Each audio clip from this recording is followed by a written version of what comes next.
or policemen who would be able to kill a drug suspect. Basically, 10,000 for an ordinary user.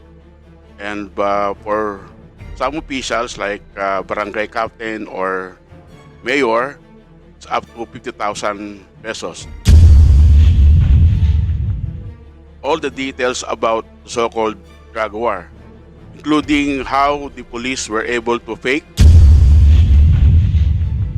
So he gave to us some details about how the police were able to stage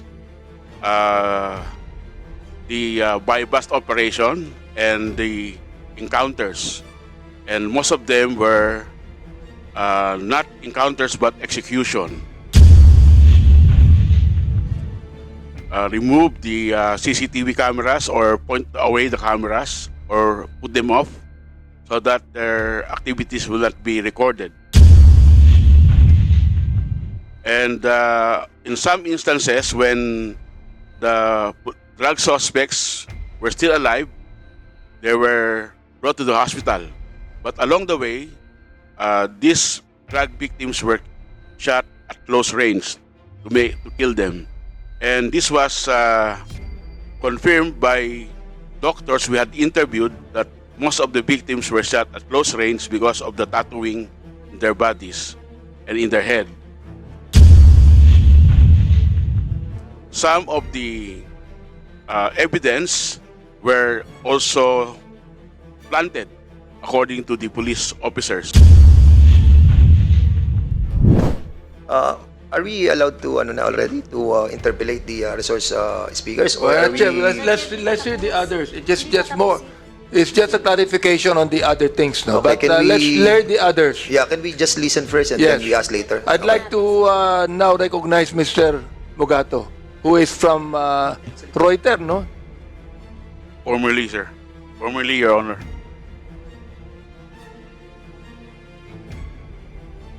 Go ahead. Yeah. Go ahead, Mr. Mugato. Okay. I submitted already the copies of the Reuters report to the Honorable Committee. One of the report was done in December 2017. That was the last special report done by Reuters. Mr. on the war on Mugato, drugs. you revealed something in the first hearing, no? Yes, Your Honor. Okay, I'd like you to repeat that for the record. Your Honor, based on our interview with the former intelligence officer, a retired general, Can you give the name, please? Rodolfo Mendoza. He said that he made a written report on the war on drugs, and he listed down based on the Oplan double barrel as well as the supposed rewards list for policemen who would be able to kill a drug suspect. Basically, 10,000 for an ordinary user. And for some officials like barangay captain or mayor, it's up to 50,000 pesos. That was based on his report. And we cannot confirm his report because that was what he said. And he said that this report was based on his interview with 17 active duty police officers. And so our editors at that time, Did he give the name of the 17 police officers?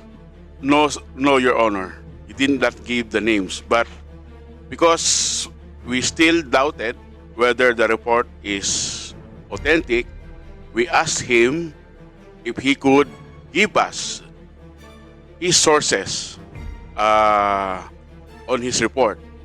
And he agreed after so many negotiations, and he brought to us one police captain. I cannot give his name because we promised not to reveal his identity. But I can tell you that this police captain is a precinct commander, a PCP commander in Manila Police District. And he talked to us in a restaurant in Green Hills all the details about the so-called drug war, including how the police were able to fake You know what is station in the Philippine National Police? Station 1. Station po, alam niyo kung ano yung station? Station 1, Your Honor. Police station. In Tondo. So, he gave to us some details about how the police were able to stage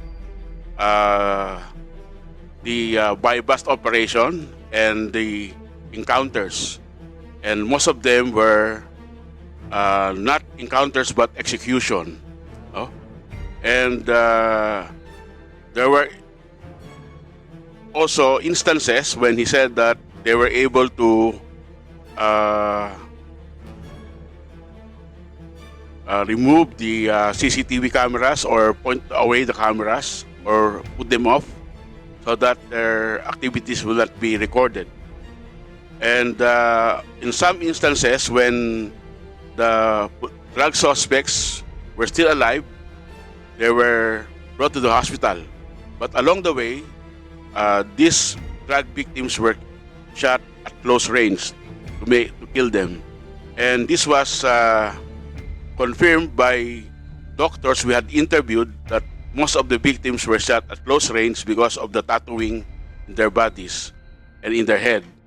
So, and some of the evidence were also planted according to the police officers. And at one point, he showed us a text message coming from a senior intelligence officer from the NCRPO that requested them to remove their police patrol car in a certain area because their riding in tandem will pass by that area and they don't want any encounter to happen.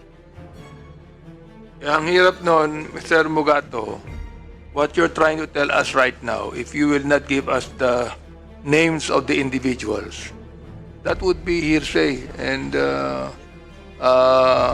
we can put it on record pero wala magiging patayan dito because you are speaking, you know, without any proof at all, actually. I'm sorry, Your Honor, but we made a promise to this police officer not to reveal his identity. And as a journalist, we have the right to protect our own sources. Okay. And anyway, all of these were written in a report that is available in the internet. Mr. Chair, may I lang. Isa lang kapraso lang ang tanong kay Mr. Mugato. We know your responsibility as a journalist as well. But do you also have this kind of responsibility on the victims? No, hindi ba tayo naawa doon sa mga biktima natin? By revealing your source, you will able to solve a lot of problems. And I think it is incumbent upon the journalist that there's this kind of what do you call this selfless act on behalf of the victims as well. So 17 personalities yung sinasabi mo dito mga colonels, captains, major. Sana man lang kahit isa man lang na maibigay mo sa committee na to, I think that will solve a lot of problems. And yung paghihirap ng mga biktimang ito na nakikita natin, na naglakas ng loob na pumunta rito para ipakita sa committee that they are so brave, you know, in spite of the so many elements of people who are really trying to prevent them from coming. Sana meron tayong ganitong klase ng nararamdaman sa kanila. So, Mr. Mugato, again, kasi nung nakaraang hearing, tinanong na kita 'di ba? Sinabi mo, hindi kasi kami maniniwala sa iyo Hindi naman namin talaga paniniwalaan yung sinasabi mo. It will be a hearsay, you know? Pero once na na-reveal mo sa sinasabi mo 17 ito, kahit isa lang, then we will salute you. Hahanga kami sa iyo. Pero hanggang hindi mo sinasabi yan, eh hindi mo kami mabobola dito. No? Hindi ka namin paniniwalaan. So please try to give mercy to these victims of that war on drugs. I'm sorry, Your Honor, but I cannot really reveal the names of our sources. But I'm telling you, So kahit na yung, I'm telling this committee that hindi po ako nambobola at base lang po ito sa report na ginawa ng Reuters. So it's up to you to believe it or not, but we have done our duty. Anyway, Are you willing to have an executive session para at least kahit papaano ay maproteksyonan natin yung reputasyon bilang isang journalist, to tell us, no? Sama mo, maliwanagan kami doon sa sitwasyon. Kasi meron ka pa rin sinasabi that ang nangyayari, nagkakaroon ng bayaran, di ba? Na 10,000 pesos kapag yung mga robbery, mga swindler, yung mga petty crimes, 10,000 ang binabayad sa mga pulis. At pag mga mayors, mga malamang kasama congressman dyan, or mga gobernador, or kaya mga barangay captain, it's more than 10,000. As a matter of fact, sinabi mo, 50,000 ang halaga. Mabigat na akusasyon yun di ba? And that is according to what you have heard from the 17 personalities that you mentioned. Di ba? Your Honor, hindi po namin nakausap yung 17. Ang nakausap namin isa lang na kapitan na dinala nung retired general. Nung last hearing, sinabi mo yung 17 personalities. I have the record here. Opo. Yan po ang source ni General, 17. Yung 17. At ang Opo. nakausap mo, yung isa yung kapitan. Yung kapitan, opo. Sigurado ka? Kasi the last hearing na andito, sinabi mo, 17 active PNs. 17 po yung kanyang source ni General. Ni General Mendoza. Siya Opo. nagsabi sa iyo na mayroong 17 PNP officers that was trying to tell the general na merong ganong klase ng bayaran. Opo. Yes, Your Honor. Pero ang nakausap po namin, isa lang kasi yun lang po ang dinala niya.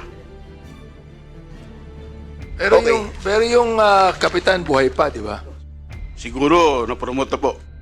Baka colonel na yun. 7 years ago eh. Oo. Anyway, naisiguro mo na yun nasa isang police station sa Manila, Tondo.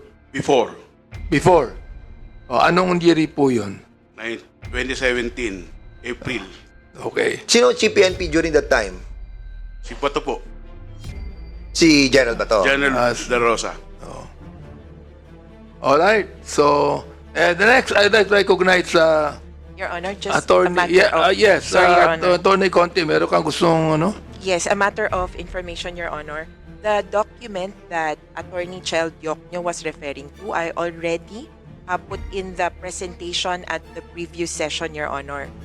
The number that appears in the President's 2017 key accomplishments reflects 3,967 killed in police operations. This is based on real numbers PH. This number ballooned to 6,252 po by May 31, 2022. Yung po yung... Attorney Conte, until such time Yes, sir. that you're able to convince the others to come out and charge in court on class suit, all of those things that you're saying now are just accusations.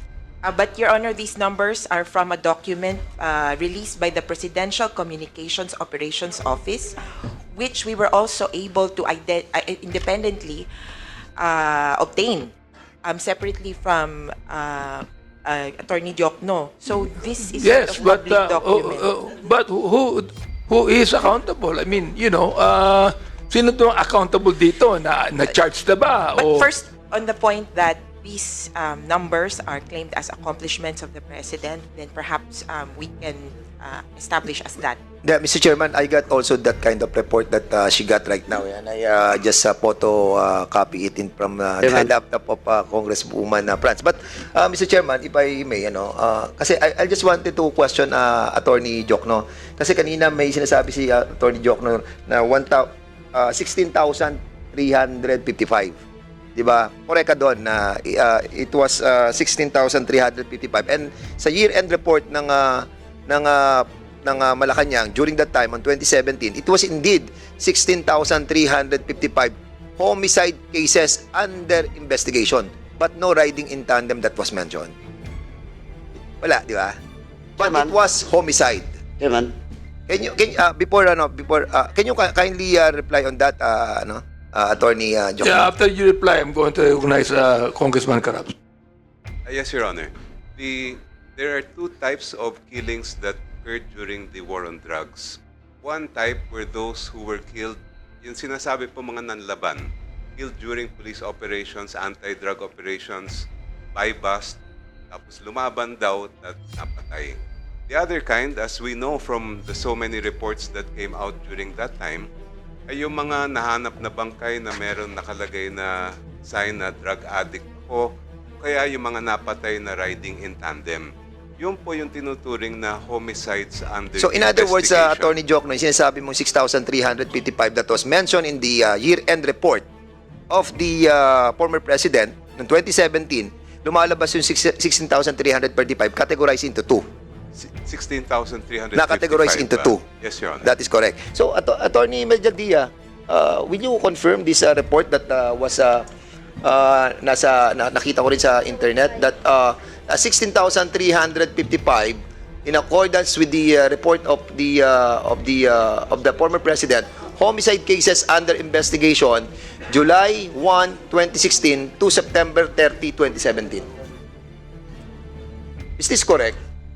It could probably be correct. It came from the Yes. police, no? Yes, Attorney Mediadia. Can we refer that to the PDEA because they were the ones who gave that figure? Sige, PIDEA, can we ask the PIDEA, please? PDEA and NBI. Yes, we Why have don't invited we the look PIDEA on it na- later, Congressman Fernandez? I'd like to recognize first Congressman Carabs on this.